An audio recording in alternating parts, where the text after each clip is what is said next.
Bonjour à tous, c'est devaclic.com. Aujourd'hui, nous allons parler de la septaria. Donc, comme vous voyez, c'est une pierre assez jolie. On l'appelle aussi œuf de dragon ou alors helmondite. Dans les anciens écrits, vous la retrouvez sous le nom de helmondite. Donc, en fait, à la base, c'est un nodule.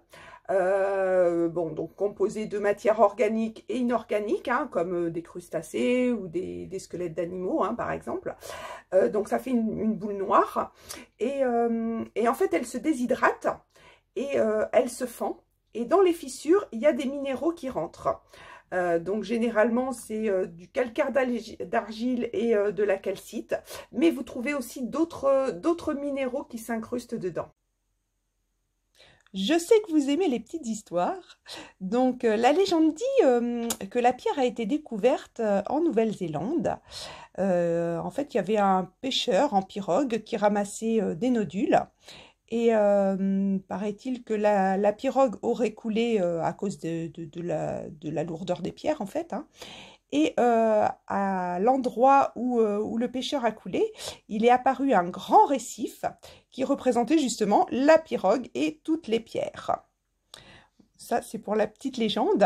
Après, il y a un monsieur, un ecclésiastique anglais, qui étudiait justement les anciennes pierres et justement pour la fabrication du ciment romain.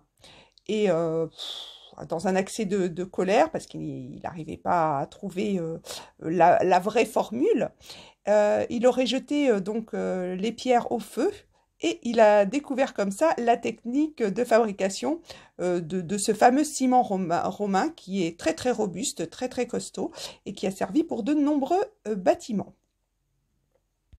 Alors, on dit que la septaria, elle contient l'histoire du monde.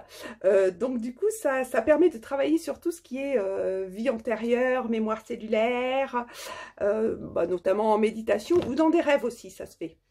Ça permet aussi de calmer un petit peu les émotions dues à des blocages émotionnels. C'est pour combattre un petit peu tout ce qui est mauvais souvenirs qu'on veut oublier mais qui restent quand même ancrés dans la mémoire. C'est pour ça d'ailleurs qu'on dit aussi que c'est une pierre de deuil, parce que ça permet aussi de dépasser un choc ou surtout tout ce qui est émotionnel au niveau du choc. Donc ça guérit aussi beaucoup les blessures du passé, et je vous la conseille surtout si vous faites des cauchemars liés à des chocs ou un décès, ou voilà, ça vous permet de en la mettant soit sous l'oreiller, soit sur votre table de nuit, d'arrêter ces cauchemars qui vous pourrissent la vie. Bon, après, pour moi, c'est vraiment une pierre qui permet le contrôle émotionnel, en fait, de contrôler un petit peu la déferlante d'émotions qui nous submerge. Voilà, vous savez tout sur cette jolie petite pierre. Je vous dis donc à demain pour une nouvelle vidéo. Ciao!